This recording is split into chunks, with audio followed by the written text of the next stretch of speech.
Фудбалската школа 1-1 од општина Могила со нова опрема, фудбалски топки за надворешен терен, како и топки за во сала и додатна опрема, се донација од амбасадата на Сојузна Република Германија во Република Македонија. Амбасадата на Сојузна Република Германија со оваа донација која што ја обезбеди преку Министерството за надворешни работи на Сојузна Република Германија прави еден голем гест за општина Могила, затоа што верувам дека фудбалската школа 1-1 добро ќе искористи оваа донација и ќе може успешно да ги организира како подготовките, така и учеството на фудбалските турнири на кои ќе учествуваат во детската лига. Илиева истакна дека ваквите донации се дел од надворешната политика на Германија за поддршка на образованието, културата и спортот, што пак за фудбалската школа и за општина Могила се од големо значење. Благодарност до германска амбасада за ваквите донации.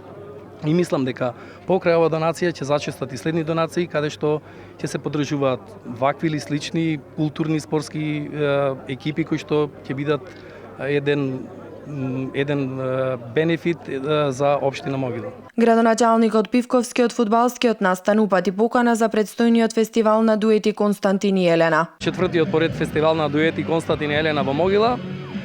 И ова прилика е користам да ги поканам сите оние кои што сакаат да присуствуваат на оваа, би рекол, единствена манифестација во Република Македонија, можда и пошироко на Балканот. Тука ќе земат учество 24 дуети, реномирани пејачи од Република Македонија, од елитата на естрадата на Република Македонија.